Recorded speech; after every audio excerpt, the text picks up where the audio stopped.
nem imaginava que eu ainda ia ver gente jovem reunida aqui.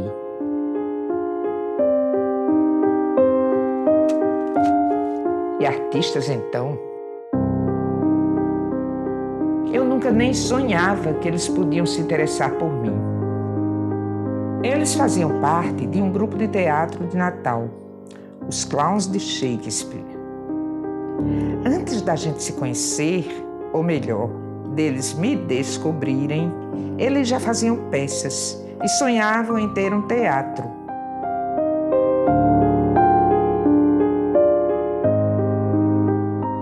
Eram jovens, e a juventude, você sabe, sonha.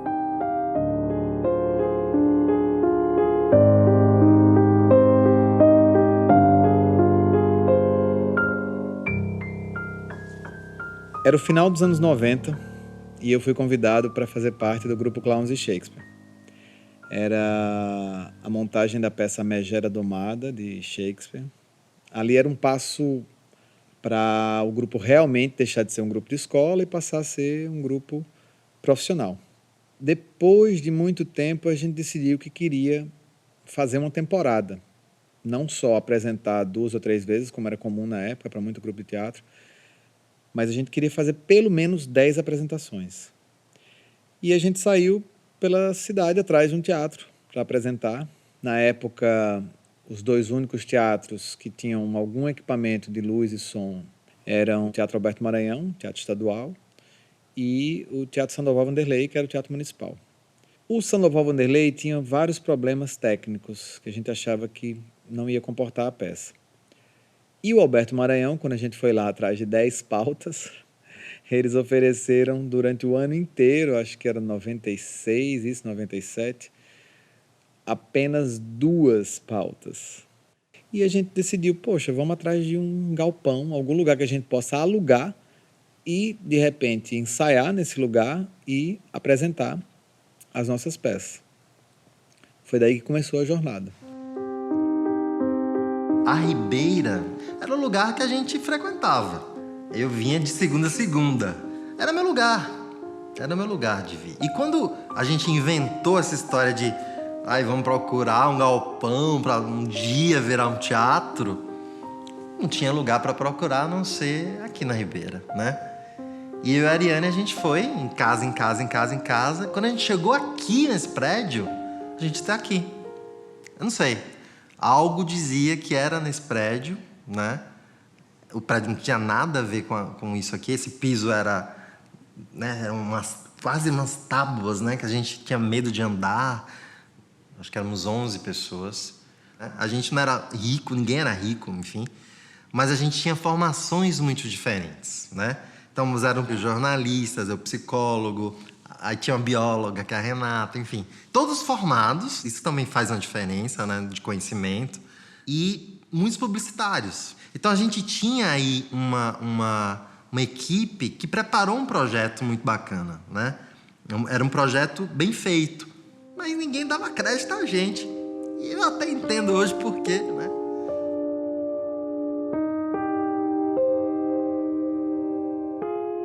Esses jovens sonhadores não sabiam o que era o impossível.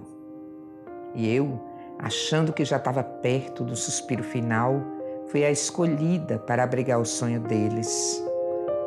Eu já havia dado guarida para tanta gente que já estava ficando cansada. Eu coordenava o projeto Fachadas da Rua Chile. O projeto era a revitalização de 45 fachadas aqui, né, na Rua Chile, e que na época se encontrava em um estado de deterioração bastante avançado, né? Aí quando o Fernando Yamamoto, que na época era estudante de arquitetura, ele me procura para fazer um projeto do Teatro do Sol, que era um espaço para o grupo de teatro, né, o Klaus, ensaiar.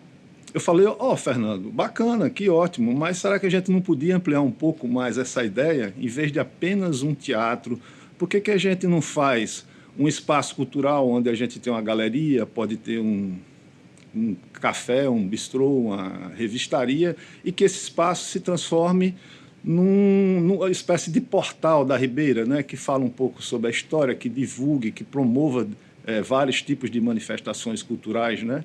E aí a gente começou a conversar, e aí até falei, o nome, inclusive, é a Casa da Ribeira, né? Um lugar para abrigar, né, todo essa memória e essas diferentes manifestações culturais, né?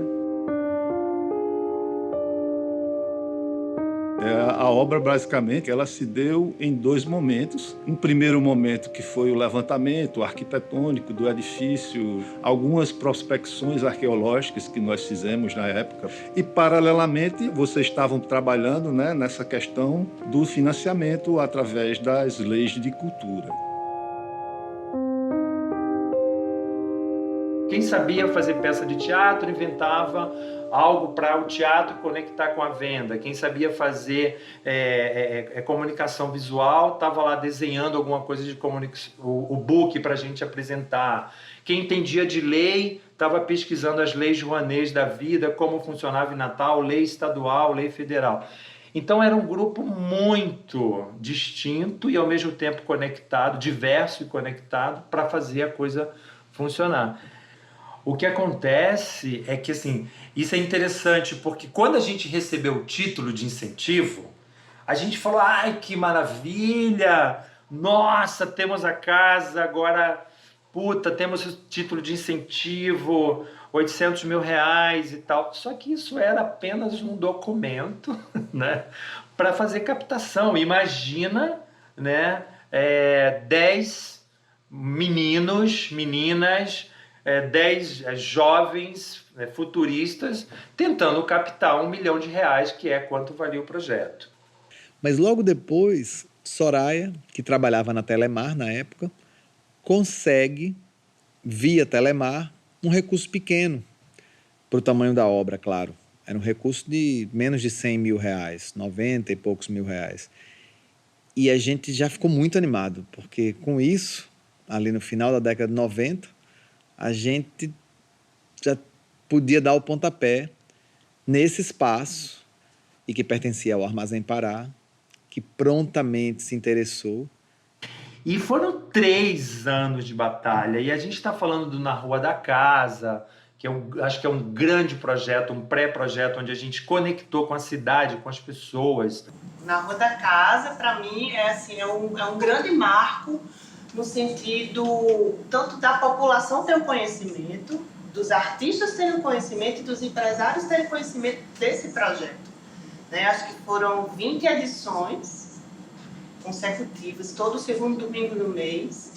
Né? A gente realizava um grande festival de artes aqui na rua e, na medida do possível, alguma coisa ainda dentro da casa, nos escombros, dentro das condições de segurança, a gente fazia alguma coisa aqui dentro para que as pessoas também pudessem entrar e ver como é que estava o prédio, né?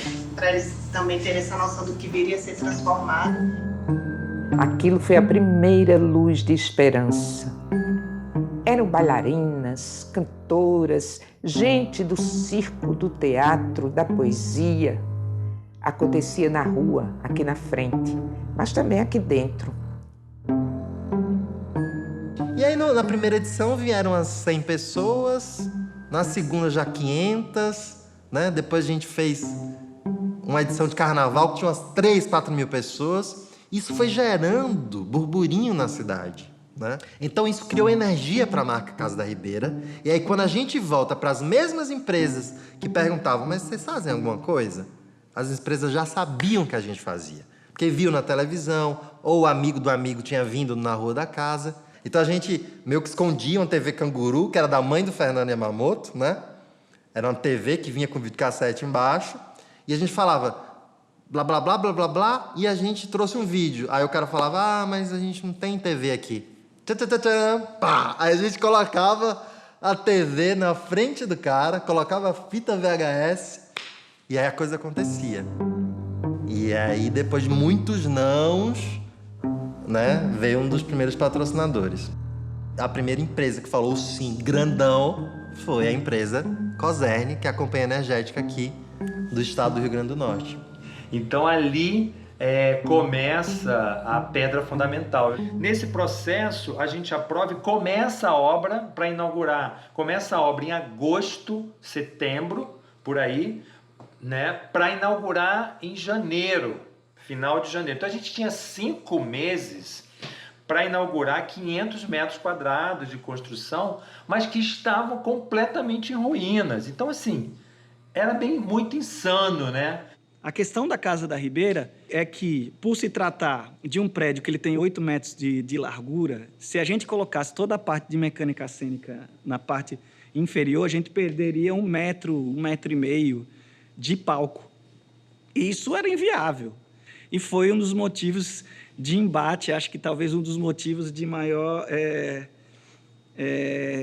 tensão que a gente sofreu na obra, justamente porque a gente teve que readequar o projeto, sobretudo da Caixa Cênica. Hoje, com 46 anos de idade, eu fico olhando para trás e falo assim, como a gente era ousado, como a gente tinha vontade daquilo tudo dar certo, a gente tinha vontade de que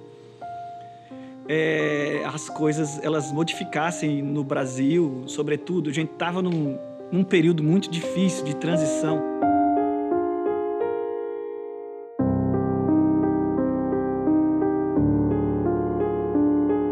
Eu parei o carro aqui na frente, na Frei Miguelinho, tirei um ofício branco de dentro que eu já trazia, dobrei no meio, apoiei no teto do carro com grafite. Eu repliquei o frontão da Casa da Ribeira. À noite mostrei a um colega, Eduardo Guever, e ele disse, eu posso dar um toque aí nesse seu trabalho? Eu disse, pode. Passei o arquivo para ele. No outro dia ele me trouxe a mesma marca que eu fiz, só que ele imprimiu no frontão esse descascado, essa coisa um pouquinho mais desconstruída que tem até hoje na marca da Casa da Ribeira. Eu achei isso muito interessante porque, ao meu ver, ele atribuiu à marca o tempo. E, às vezes, a gente tende a gostar das coisas novas, limpas, perfeitas.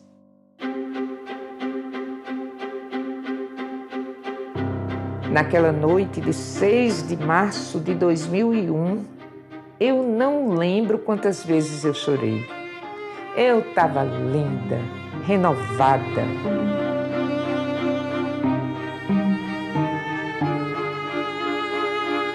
Todo mundo já chegando, eu botando a gravata no carro, né, pra fazer uma fala que eu nem sabia o que ia falar.